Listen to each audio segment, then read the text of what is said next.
ಒಂದೇ ಒಂದು ಮಳೆಗೆ Arsikere bus stand full damage. ಡ್ರೈನೇಜ್ನಲ್ಲಿ ನೀರು ಹೋಗದೆ ರಸ್ತೆಯಲ್ಲಿ ನಿಂತು ಜನರ ಪರದಾಟ.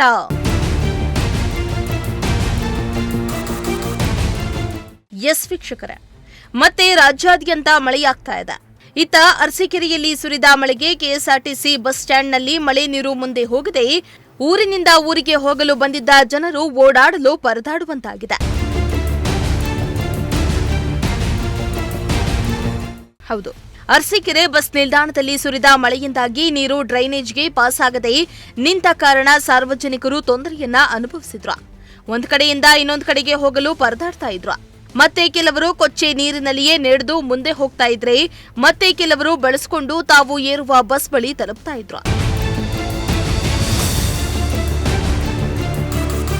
ಪ್ರತಿನಿತ್ಯ ಅರಸೀಕೆರೆಯಿಂದ ಬೆಂಗಳೂರು, ಶಿವಮೊಗ್ಗ, ಮಂಗಳೂರು, ರಾಜ್ಯದ ಹಲವಾರು ಜಿಲ್ಲೆ ಹಾಗೂ ಹಳ್ಳಿಗಳಿಗೆ ಹೋಗುವಂತಹ ಸಾವಿರಾರು ಸಾರ್ವಜನಿಕರು ಪ್ರಯಾಣಿಸುತ್ತಾರೆ. ಇಂತಹ ಬಸ್ ನಿಲ್ದಾಣದಲ್ಲಿ ಸ್ವಚ್ಛತೆಯಾಗಲಿ, ಒಳಚರಂಡಿ ವ್ಯವಸ್ಥೆಯಾಗಲಿ ಚೆನ್ನಾಗಿರಬೇಕು. ಇಲ್ಲವಾದಲ್ಲಿ ಮಳೆ ಬಂತೆಂದ್ರೆ ಜನರು ಕೊಚ್ಚೆ ನೀರಿನಲ್ಲಿಯೇ ಸಂಚರಿಸುವ ದುಸ್ಥಿತಿ ಎದುರಾಗುತ್ತೆ. ಕೂಡಲೇ ಅರಸೀಕೆರೆ ಅಧಿಕಾರಿಗಳು ಇತ್ತ ಗಮನ ಹರಿಸಿ ಸಾರ್ವಜನಿಕರಿಗೆ ಉಂಟಾಗ್ತಾ ಇರುವ ಕಿರಿಕಿರಿಯನ್ನ ತಪ್ಪಿಸಬೇಕಾಗಿದೆ. MD Nasir, Prajashakti TV, Arsikere.